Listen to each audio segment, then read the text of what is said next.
Hello दोस्तों, आपका स्वागत है मेरे YouTube channel horror show 12 PM में।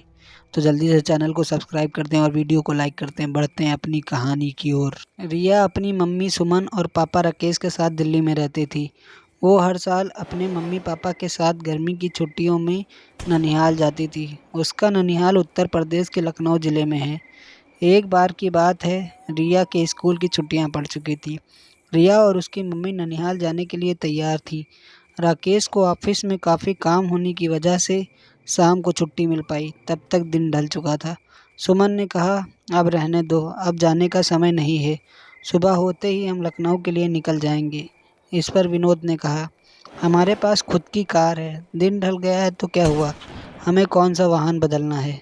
और रिया भी जिद करने लगी, मम्मी अभी चलो ना, मुझे अभी नानी के घर जाना है।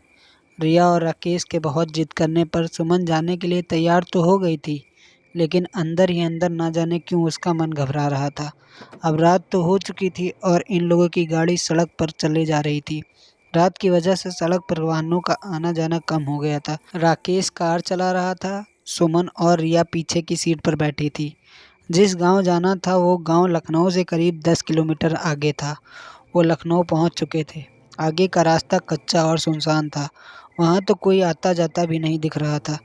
गाड़ी अब कच्चे रास्ते पर चले जा रही थी। थोड़ी ही दूर चलने पर गाड़ी अचानक रुक गई। रिया ने पापा से पूछा, पापा क्या हुआ, गाड़ी बंद कैसे हो गई। राकेश ने कहा, पता नहीं बेटा, उतर कर देखता हूँ। सुमन ने कहा, जल्दी देखिए और यहाँ से चलिए, कितना सुनसान रास्ता है, मुझे कुछ ठीक नहीं लग रहा। कार से उतरकर राकेश ने गाड़ी के बोनट को खोलकर देखा, लेकिन गाड़ी में कहीं कोई कमी नहीं दिखी। वो कार के अंदर आकर बैठ गया और कुछ सोचने लगा। तभी सुमन ने कहा, क्या हुआ, चलिए ना। राकेश अभी भी कुछ सोच रहा था। फिर सुमन ने राकेश के कंधे को पकड़कर जोर से हिलाया और कहा, क्या हुआ, क्या सोचने लगे, मैं कह रही हूँ चलिए यहाँ से, मुझे बहुत अजीब सा महसूस हो रहा है। एक तो सुनसान रास्ता, ऊपर से रात, जल्दी चलिए। तब राकेश ने कहा, मैं ये सोच रहा हूँ कि गाड़ी में कोई खराबी नहीं है, फिर भी गाड़ी रुक क्यों गई। सुमन ने कहा, देखिए क्या पता गाड़ी स्टार्ट हो जाए। तब राकेश ने गाड़ी स्टार्ट करने के लिए चाबी घुमाई और गाड़ी स्टार्ट हो गई। अब कार दोबारा उस रास्ते के अंधेरे को चीरते हुए फिर आगे बढ़ने लगी। अभी थोड़ी ही दूर कार चली ही थी कि रिया जोर से चिल्लाई। एकदम से राकेश ने कार को रोका और दोनों मम्मी पापा ने रिया से पूछा, क्या हुआ बेटा, चीखी क्यों। इस पर रिया ने कहा, पापा मुझे ऐसा लगा जैसे हमारी कार के नीचे एक आदमी और औरत आ गए हैं। राकेश ने कहा, नहीं बेटा, ऐसा कुछ नहीं है। अगर वो औरत आदमी हमारी कार के नीचे आ जाते तो हमें भी तो पता चलता, और वैसे भी रात बहुत हो गई है। मुझे नहीं लगता ऐसे में इस रास्ते पर हमारे अलावा कोई और होगा। रिया की आंखें डर से फटी हुई थी और वो कह रही थी, नहीं पापा, ट्रस्ट मी, मैंने देखा उन आदमी औरत को। तब सुमन ने कहा, गाड़ी थोड़ी तेज चलाइए। गाड़ी की रफ्तार राकेश ने तेज कर दी। तभी कार के शीशे में राकेश को एक डरावना चेहरा दिखाई दिया। उस डरावने चेहरे को देखते ही राकेश का हाथ स्टीयरिंग से छूटा और गाड़ी का बैलेंस बिगड़ने की वजह से गाड़ी इधर उधर चलने लगी। जैसे तैसे करके राकेश ने अपने आप को और गाड़ी को संभाला। तभी सामने एक औरत और आदमी दिखाई दिए जो गाड़ी रोकने का इशारा कर रहे थे, लेकिन राकेश ने गाड़ी नहीं रोकी बल्कि गाड़ी की रफ्तार और तेज कर ली, क्योंकि अभी तक तो वो रिया की बात पर विश्वास नहीं कर रहे थे।